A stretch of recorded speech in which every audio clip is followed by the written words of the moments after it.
নবুয়ত লাভের পর শাশ্বত ও চিরন্তন ধর্ম ইসলামকে সর্বপ্রচার এবং সর্বক্ষেত্রে তা বাস্তবায়নের গুরুদায়িত্ব পালন করতে গিয়ে মহানবী সাল্লাল্লাহু আলাইহি ওয়াসাল্লামকে অবর্ণনীয় দুঃখ কষ্ট ও নির্যাতন সহিতে হয়েছে। মক্কার অবিশ্বাসীরা তাকে পাগল, জাদুকর ও কাহিন বা গণক বলে উপহাস করেছে। শারীরিকভাবে সীমাহীন নির্যাতন চালিয়েছে। কাফির সর্দার আবু লাহাবের স্ত্রী উম্মুল জামিল তার পবিত্র চেহারায় ময়লা আবর্জনা নিক্ষেপের সাথে সাথে তার চলার পথে কাঁটা বিছিয়ে রেখে কষ্ট দিত। নামাজে সিজদারত অবস্থায় আবু জেহেল পিঠের উপর উটের পচা নাড়িভুড়ি চাপিয়ে কল্পনাতীত কষ্ট দিত। এদিকে উম্মুল মুমিনিন হযরত খাদিজাতুল কুবরা রাদিয়াল্লাহু তাআলা আন এবং পিতৃব্য আবু তালিবের ইন্তেকালের পর রাসূল সাল্লাল্লাহু আলাইহি ওয়াসাল্লাম যেন সত্যি সত্যি নিঃস্ব ও আশ্রয়হীন হয়ে পড়লেন। তখন কুরাইশদের অত্যাচার আরও শতগুণে বৃদ্ধি পাওয়ায় নিরুপায় হয়ে তায়েফের পথে পা বাড়ালেন। কিন্তু হায়, সেখানেও তিনি পূর্বাপেক্ষা জুলুম ও নির্যাতনের শিকারে পরিণত হলেন।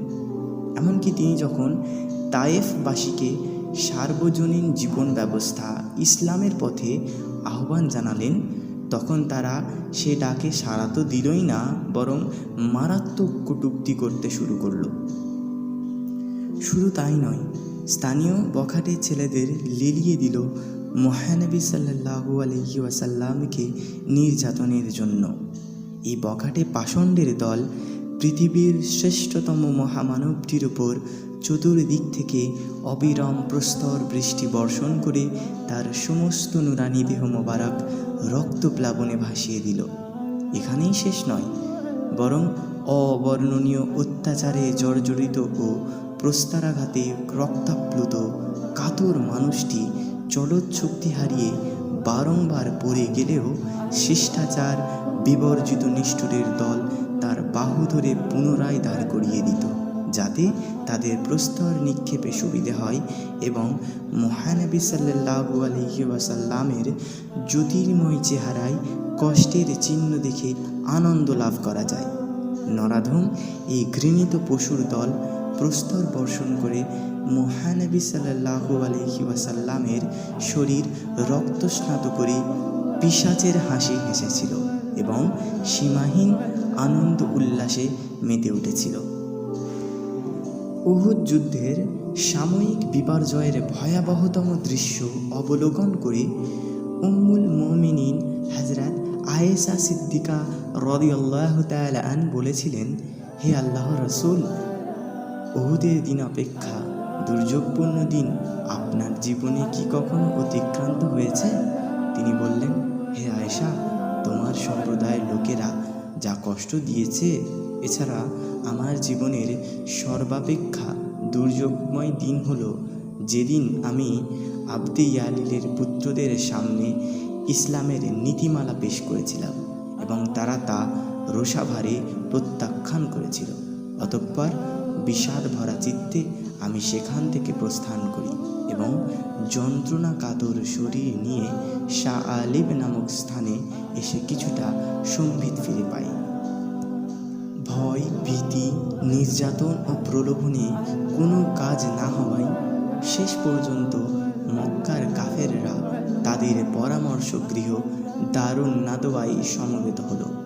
এই পরামর্শ সভায় কেউ হযরতকে বন্দি করার পরামর্শ দিল, কেউ নির্বাসনের পক্ষে মত প্রকাশ করল। একমাত্র আবু জেহেলই রাসূল সাল্লাল্লাহু আলাইহি ওয়াসাল্লামকে হত্যার পরামর্শ দিল এবং বলল, এই হত্যাকাণ্ডে প্রত্যেক গোত্রের একজন করে যুবক অংশগ্রহণ করবে এবং যাতে বনি আবদে মানাফ একাই প্রতিশোধ নিতে অক্ষম হয়। সকলেই আনন্দ চিত্তে এই পরামর্শ গ্রহণ করল এবং প্রত্যেক গোত্রের একজন যুবককে এই কাজের জন্য নিযুক্ত করল। তারা হত্যাকাণ্ডের দিনক্ষণও অতি সংগোপনে ঠিক করে দিল যে অমুক রাতে এ কাজ করতে হবে। চতুর্মুখী যন্ত্রণা যখন রাসূল সাল্লাল্লাহু আলাইহি ওয়াসাল্লামের সমগ্র হৃদয় মনকে ভারাক্রান্ত করে তুলেছিল, যখন শ্রেষ্ঠতম দিশারি নিজেই পথের দিশা নিয়ে মহাচিন্তিত, ঠিক তখনই মহাপরিকল্পনাকারী মহান আল্লাহ রাব্বুল আলামিন স্বয়ং নিমন্ত্রণ করলেন তাঁর প্রিয়তম হাবিব মুহাম্মদ রাসূলুল্লাহ সাল্লাল্লাহু আলাইহি ওয়াসাল্লামকে সরাসরি তার খাস দরবারে আজিম বা আরশে আজিমে বিশেষ যানবাহনের সঙ্গে পথপ্রদর্শক হিসেবে পাঠালেন হযরত জিবরিল আলাইহিস সালামকে। আকাশে ওঠার পর সংবর্ধিত হলেন অসংখ্য ফেরেশতা ও হযরত আদম আলাইহিস সালাম থেকে হযরত ঈসা আলাইহিস সালাম পর্যন্ত সমস্ত আম্বিয়ায়ে কেরামের মাধ্যমে। সমস্ত নবী এবং রাসূলদের মধ্যে আল্লাহ রাব্বুল আলামিন শুধুমাত্র হযরত মুহাম্মদ সাল্লাল্লাহু আলাইহি ওয়াসাল্লামকেই এই বিরল সম্মান ও মহাসৌভাগ্য দান করেছিলেন পবিত্র মিরাজের রাত্রিতে। কোরআন পাকের পর ইশরা বা মসজিদুল হারাম থেকে মসজিদুল আকসা পর্যন্ত সফর এবং মেরাজ বা মসজিদুল আকসা থেকে আরশে আজিম পর্যন্ত ঊর্ধ্বাকাশের সফর, এই দুই ছিল আল্লাহর প্রিয় হাবিবের সর্বশ্রেষ্ঠ মুজিজা। অধিকতর প্রসিদ্ধ মতে 620 খ্রিস্টাব্দের রজব মাসের 26 তারিখে মহানবী সাল্লাল্লাহু আলাইহি ওয়াসাল্লাম সশরীরে মহান প্রভুর দিদার লাভে ধন্য হন। এ সময় তিনি 5 ওয়াক্ত নামাজ পড়ার নির্দেশ নিয়ে আসেন। অমুসলিমগণ এবং যুক্তিবাদীরা সপ্তাকাশে হজরতের এই সশরীরে আরোহণ সম্বন্ধে সন্দেহ পোষণ করেন, কিন্তু মুসলমানগণ মুহাম্মদ সাল্লামের সশরীরে এই মিরাজ গমনকে সর্বান্তকরণে বিশ্বাস করেন। হাবিবে খোদার পক্ষে ইহা নিতান্তই তুচ্ছ ব্যাপার নিঃসন্দেহে। আপন দেশমৃত্তিকার মায়া মমতা, আত্মীয় স্বজন পরিচিতিজনদের প্রেম ভালোবাসা এবং সান্নিধ্য ত্যাগ করে মহানবী সাল্লাল্লাহু আলাইহি ওয়াসাল্লামের জন্য 622 খ্রিস্টাব্দের 20 সেপ্টেম্বর 8 রবিউল আউয়াল বৃহস্পতিবার গভীর রজনীতে মাত্র একজন ঘনিষ্ঠতম অনুচর আবু বকর সিদ্দিক সহ মদিনার পথে পাড়ি জমানো খুব সহজসাধ্য ও মোটেই আনন্দদায়ক ছিল না। তবে এ কথা দিবালোকের ন্যায় স্পষ্ট যে মহানবী সাল্লাল্লাহু আলাইহি ওয়াসাল্লামের এই হিজরত ছিল সফলতার শ্রেষ্ঠতম সিংহদুয়ার।